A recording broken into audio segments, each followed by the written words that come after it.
Bismillahirrahmanirrahim. Assalamualaikum warahmatullahi taala wabarakatuh. Salam guru penggerak.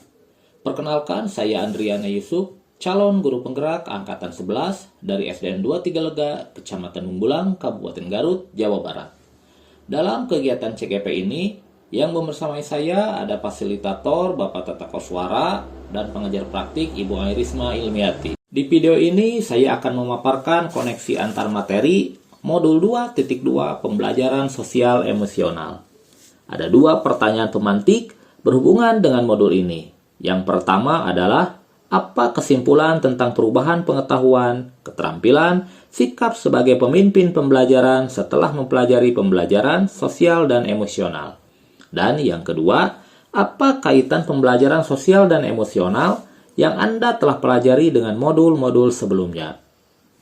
Sebagai seorang guru, saya sangat perlu mempelajari materi tentang pembelajaran sosial emosional agar dapat memahami, menghayati, dan mengelola emosi, menerapkan dan mencapai tujuan positif, merasakan dan menunjukkan empati kepada orang lain, membangun dan mempertahankan hubungan yang positif, dan membuat keputusan yang bertanggung jawab. Hal tersebut sesuai dengan 5 kompetensi sosial dan emosional yang harus dimiliki seorang guru. Guru juga sebagai pemimpin pembelajaran harus menerapkan kelima kompetensi sosial emosional tersebut agar dapat mewujudkan pembelajaran yang nyaman, menyenangkan bagi murid dan menciptakan karakter murid yang berbudi pekerti luhur sehingga akan terjadi perubahan positif pada diri murid, baik secara pengetahuan, keterampilan, dan sikap.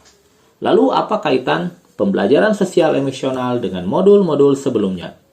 Pembelajaran sosial emosional lebih menitikberatkan pada pencapaian nilai-nilai budi pekerti yang dapat melatih anak untuk memiliki kesadaran diri sesuai dengan filosofi Ki Hajar Dewantara. Pembelajaran sosial emosional juga merupakan pembelajaran yang dilakukan secara kolaboratif oleh seluruh komunitas sekolah. Hal ini sesuai dengan nilai guru penggerak yang bersifat kolaboratif. Untuk mewujudkan pembelajaran sosial emosional, maka seorang guru penggerak harus dapat menjadi pemimpin pembelajaran yang dapat membuat lingkungan sekolah yang aman, nyaman, dan menyenangkan. Pembelajaran sosial emosional juga dapat terwujud jika seorang guru penggerak memiliki visi yang dapat menciptakan perubahan budaya positif sehingga dapat mencetak murid yang berkarakter. Pembelajaran sosial emosional juga sangat erat kaitannya dengan pembelajaran berdiferensiasi, karena satu sama lain menekankan pada kebutuhan belajar anak yang harus dipenuhi agar menghasilkan murid yang bertanggung jawab. Dan seluruh modul pada akhirnya saling terkait demi mewujudkan pembelajaran yang berpihak pada murid sesuai dengan profil pelajar Pancasila. Lalu ada beberapa pertanyaan lanjutan terkait modul ini, di antaranya, yang pertama, sebelum mempelajari modul ini, saya berpikir bahwa sehingga setelah mempelajari modul ini, ternyata. Yang kedua, berkaitan dengan well-being, 3 hal mendasar dan penting yang saya pelajari adalah. Dan pertanyaan yang ketiga, perubahan yang akan saya terapkan di kelas dan sekolah bagi murid dan rekan sejawat adalah. Sebelum mempelajari modul ini, saya berpikir bahwa pembelajaran hanya bertujuan untuk merubah pengetahuan dan keterampilan anak saja, sehingga pembelajaran berfokus pada pemenuhan nilai belaka. Setelah mempelajari modul ini, ternyata belajar dapat merubah karakter secara psikologis, sehingga anak akan memiliki kesadaran diri yang tinggi untuk dapat memahami perasaan diri dan orang lain, memiliki manajemen diri untuk dapat mengelola emosi, memiliki kesadaran sosial sehingga peduli dengan orang lain, memiliki kesadaran berelasi agar dapat berkomunikasi secara efektif dengan orang lain, dan dapat mengambil keputusan yang bertanggung jawab terhadap pilihan-pilihan yang ada. 3 hal mendasar dan penting saya pelajari di antaranya.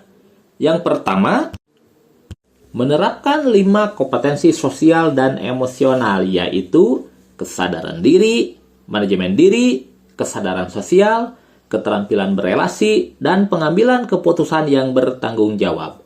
Yang kedua, Menerapkan praktik kesadaran penuh mindfulness dengan menggunakan teknik stop atau teknik lain yang sesuai.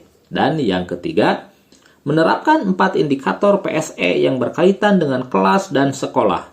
Pengajaran eksplisit, integrasi dalam praktek mengajar guru dan kurikulum akademik, penciptaan iklim kelas dan budaya sekolah, dan penguatan KSE pendidik dan tenaga kependidikan di sekolah.